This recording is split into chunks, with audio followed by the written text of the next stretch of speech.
A set of 3 computer programs has been prepared to extend themes covered in Scientific Eye. These are available as discs for BBC Model B and BBC Master computers. Please send cheque or postal order for £29.40. This includes VAT and post and packing, made payable to the Educational Television Company, PO Box 100, Warwick, CV34 9TZ, or contact your local ITV company.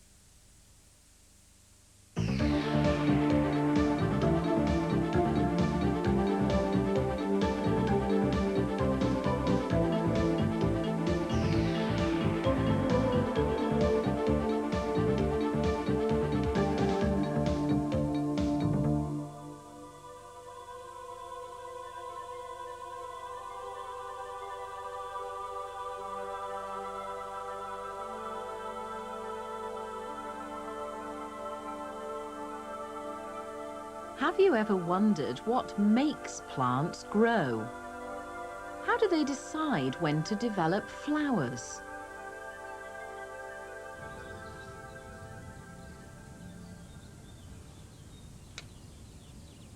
Good gardeners know how to encourage plants to grow. And this gardener is also a scientist.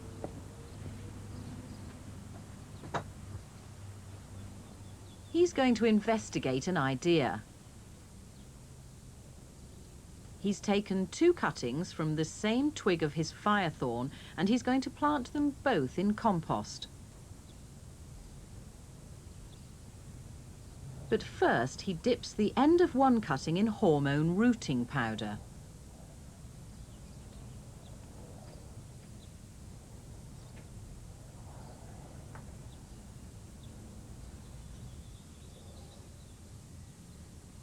The second cutting is planted in just the same way, but without any hormone rooting powder.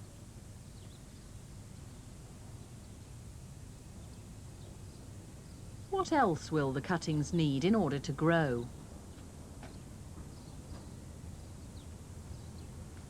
Plant hormones are chemicals that trigger plants into growing leaves, flowers and roots.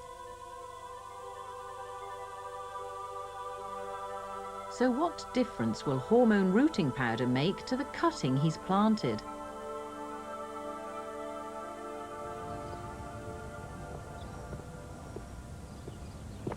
Two weeks later, what effect will the hormone rooting powder have had? The one on the right doesn't look very well. The top leaves have gone brown. That's the one without the hormone rooting powder, and it shows no sign of any root development.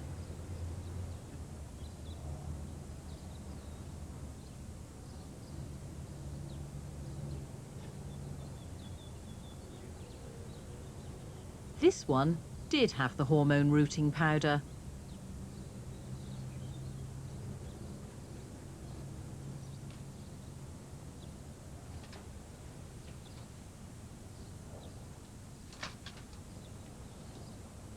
Wow, it really works.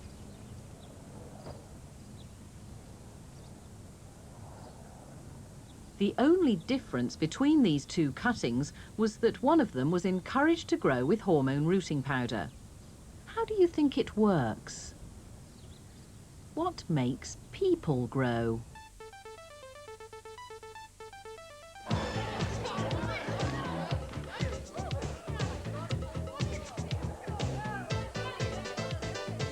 This is the Scientific Eye Old Clothes Show. Everyone's trying to get into last year's clothes.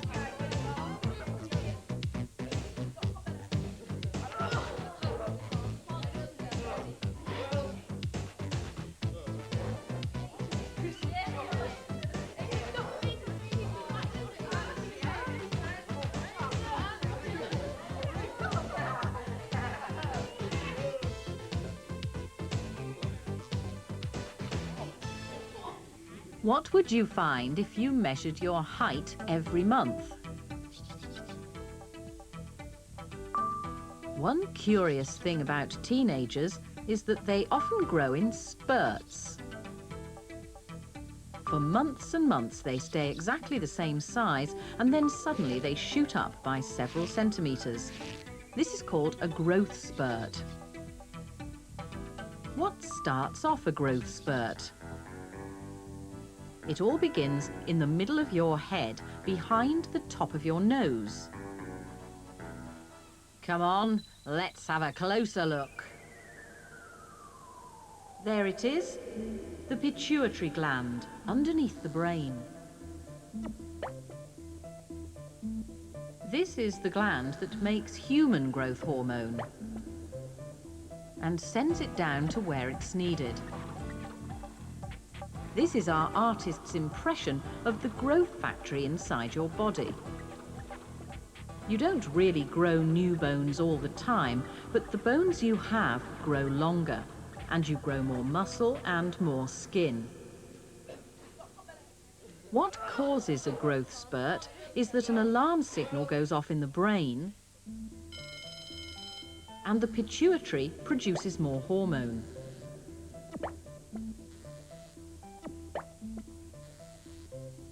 Then all the machines go into overdrive, and up you shoot.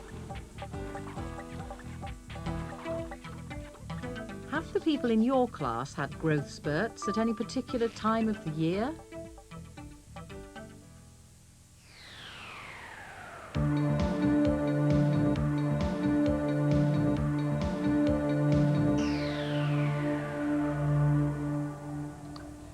Samara and Sean are twins.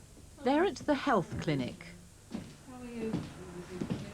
Sean, just what's popping down? And how's the feeding going?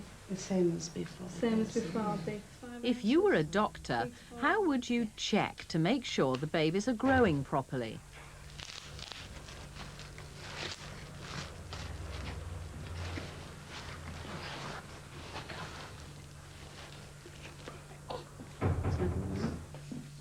A simple method is to measure his weight. That's lovely. You're very still, aren't you? He weighs 5.58 kilograms. This and other details are carefully entered on his personal health chart. They use a graph to make sure he's okay. This is how the average baby gains weight. But it's perfectly okay to be anywhere within this wide range. Sean is 5.58 kilograms, which is a bit below the average for his age, but well within the healthy range. Just pop ahead, up to the top there, just hold it. Another way they check on healthy growth is to measure the length of the baby. What does a baby need to grow properly? Okay, that's fine. Okay. Some people don't grow as fast as they should. Georgina's pituitary gland wasn't making enough growth hormone, and so when she was 7, she was smaller than her 5-year-old brother. Her parents were worried about her lack of growth and took her to the doctor. Every day now, Georgina has an injection of human growth hormone, and she's almost back to the average height for her age. Well, I'm nearly as big as a 9-year-old.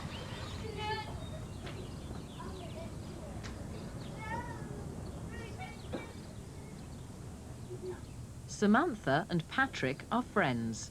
They're the same age and in the same class. Does it matter that their heights are different? Are they growing healthily?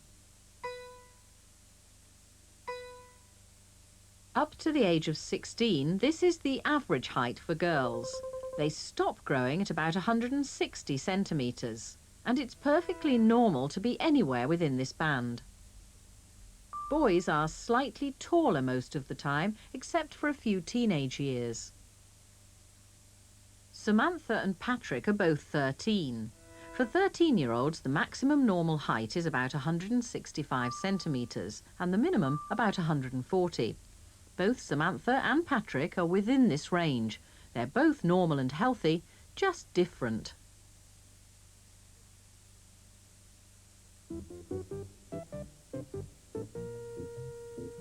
How would you feel if you were exactly the same as everyone else?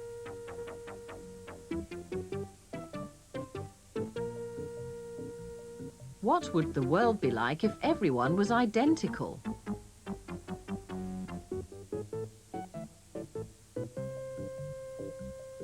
What if we had a World Correction Centre where all teenagers were hammered into shape?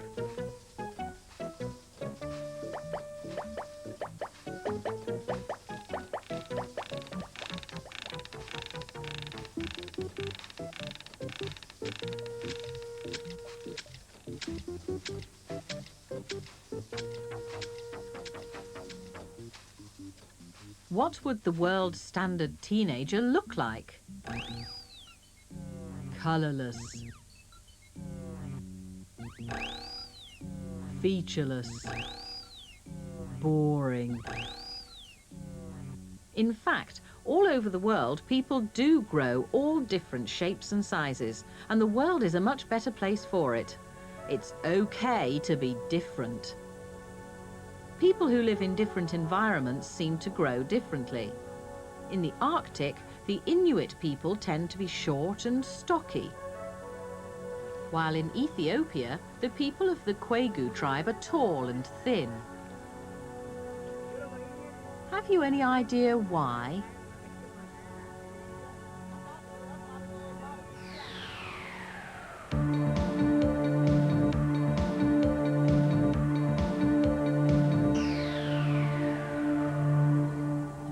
This daffodil is never going to grow as tall as an oak tree. They come from different families of plants. This garage is a family business. Would you expect John to be about the same height as his brother Joe? They do look alike, don't they?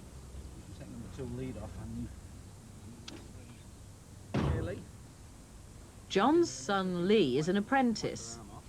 When do you think he'll reach the same size as his dad?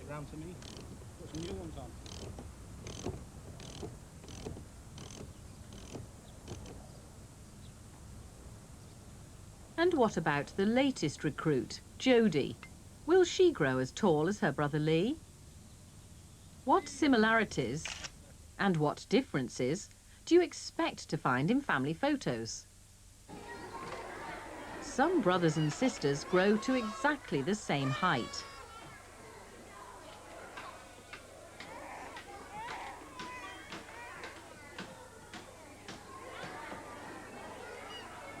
What have twins got that makes them grow up so nearly the same?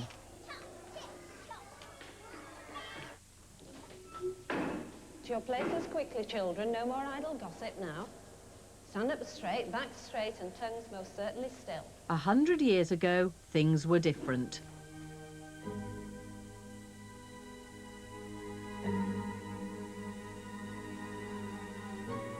Why were our own great-great-grandparents much shorter than we are today?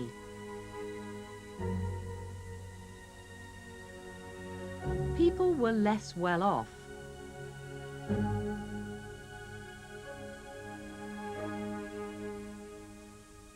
And many died young.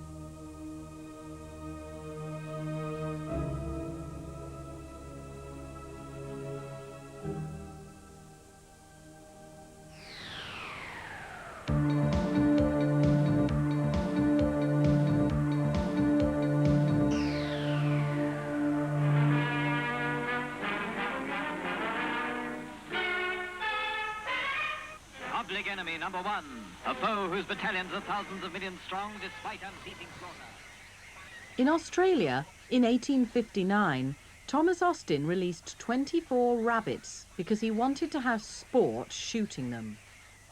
But the rabbits got their own back by breeding rapidly, and within 90 years the population had grown to several hundred million. With plenty of food and no foxes to eat them, the rabbit population grew faster and faster. This is called exponential growth. Two things stopped the population growing. First, the deadly disease myxomatosis.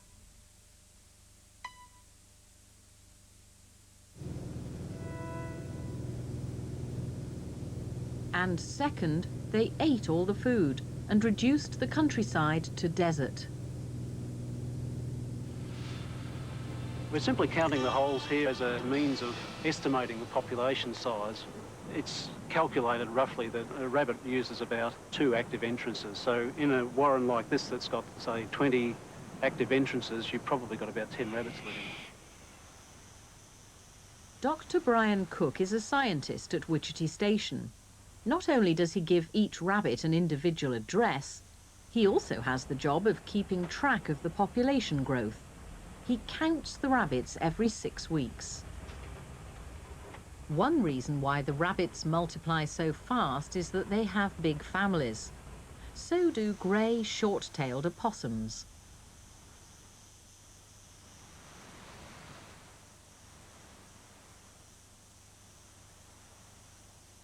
Why do you think opossums have so many babies? What's the best family size for people? Suppose these 5 were all one family, and they each went off and had 5 children. How many more would there be in the second generation? 25. And if they each had 5 children, how many more in the third generation?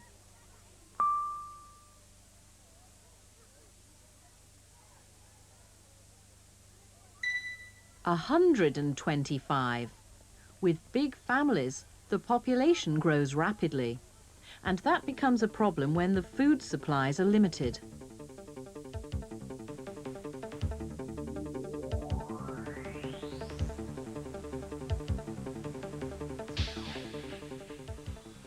Imagine that this blue circle represents the whole world.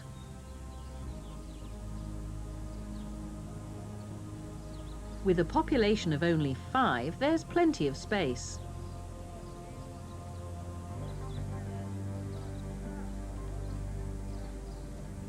And plenty of food and drink for everyone.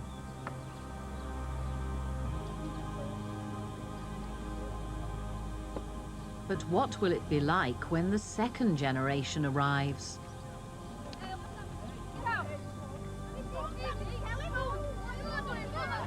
Suddenly, it seems crowded.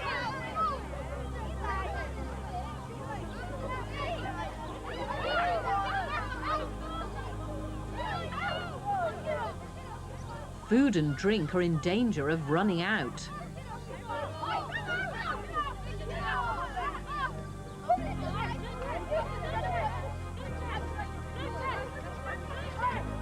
What will it be like when the third generation turns up?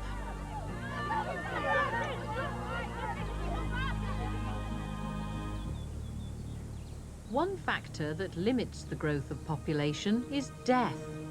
What do people die of? The First World War was the bloodiest conflict that had ever happened. In 4 years, 13 million people were killed. In 1918, there was an epidemic of flu. It doesn't sound serious, but in just a few months, 20 million people died from the influenza. The world's human population is still growing. What will slow it down? Will it be war, or disease, or lack of food? Or can we control population by limiting family size?